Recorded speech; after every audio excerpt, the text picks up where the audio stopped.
I'm Jenni Carlson here with Barry Tramel and Jake Trotter. Oklahoma's defeated Texas 28-20. Our Oklahoma postgame coverage is brought to you by Eskridge Lexus. Stop in and see them today.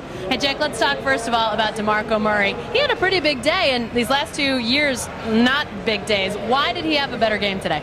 You're right, he had a fantastic day. In the last 2 years, they've had negative yards rushing, cumulative just about.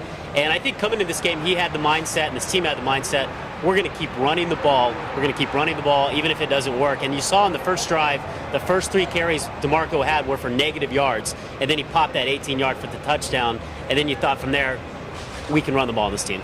The tempo of the offense was pretty big, too. They seem to be playing at a faster tempo early on than we've seen them all year. How big was that? It was huge. You saw Texas looking to the sidelines. OU snapped the ball and get 5, 6, 7 yards every play. I mean, it was really, I think, the big difference because OU got ahead 14-0. The rest of the way is pretty even. It's pretty back and forth. So those first 2 drives off the bat were a huge difference for Oklahoma. All right, Barry, let's talk a little bit about, there's been a lot of talk about Oklahoma problem, Texas problem for both coaches. There were Oklahoma and Texas problems today, but wasn't necessarily the problems that there had been before, was it? No. Well, there was a Texas problem on the field, but it wasn't Bob Stoops'. It was Mack Brown's, the Texas defense, committing penalty after penalty that bailed out the OU offense, particularly on 3rd down. We saw that on the first drive of the game. The Sooners go down and score after 2 Texas penalties helped the Sooners get first downs. So Texas made the big mistakes today.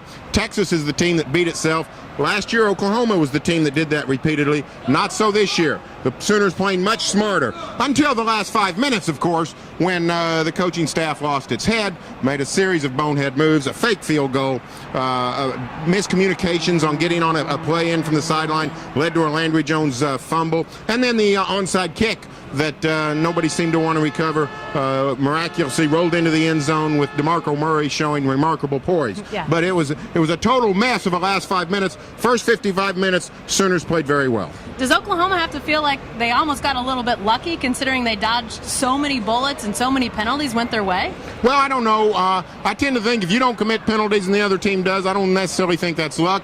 I think the Sooners put pressure on Texas defense. I thought Landry Jones threw the ball downfield more than he has. If you look at the Texas offense, Texas really didn't do much offensively. Some nice run plays, but they didn't really try to stretch the OU defense. When you do some things on offense, you put pressure on a defense, and they can crack and commit penalties. So, yeah, OU was fortunate on some things, but I think the Sooners caused some of that.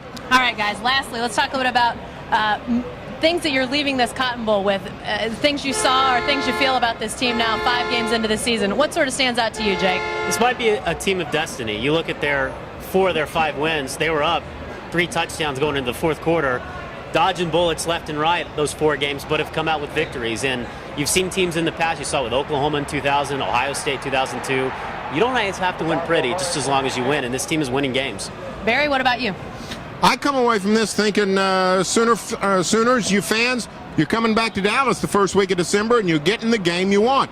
I think we're going to see an Oklahoma-Nebraska Big 12 title game in December.